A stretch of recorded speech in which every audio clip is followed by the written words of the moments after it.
ஃபுல்லாக பத்தின பள்ளம் தான். இதெல்லாம் ஒரு காலத்தில் சூழப்பட்ட பள்ளம்.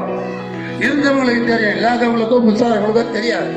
அந்த பள்ளத்தை உயர்த்தணும்னா எல்லா இடத்துலையும் மழைநீர் கால்வாய் போட்டு முடிச்சுட்டு மேலும் அந்த ஒரு அடிக்கு 1.5 அடிக்கு சட்டமன்ற உறுப்பினர் ஆயிருக்கிறோம் என்ற காரணத்தினாலே மக்களை நாம் பாதுகாக்க வேண்டும் என்ற ஒரு நல்ல நோக்கத்தோடு நல்ல எண்ணத்தோடு அந்த உதவியை செய்தார்கள். அது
கண்டுபிடிப்பதற்கு செய்திகள்லாம் பார்த்திருப்போம்.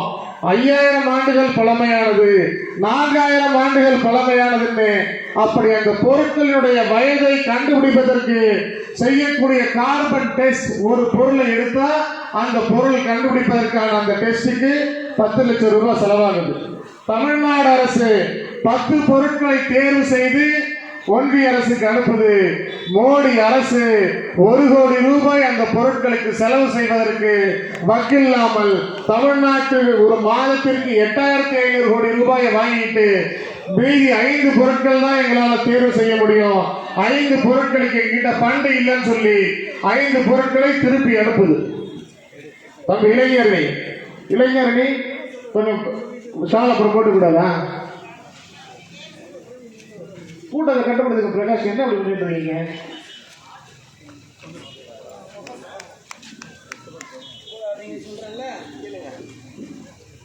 பத்து பொருட்களை அனுப்புது மோடி அரசுக்கு தமிழ்நாடு அரசு.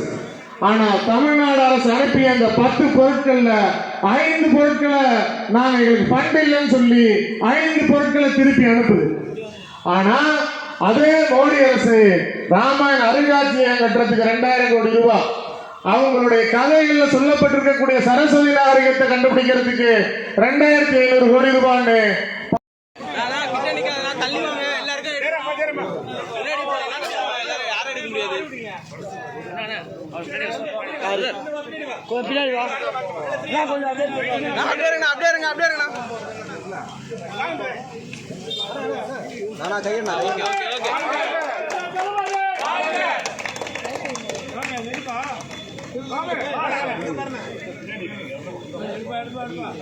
எல்லாரும் கவர் பண்ணாரு.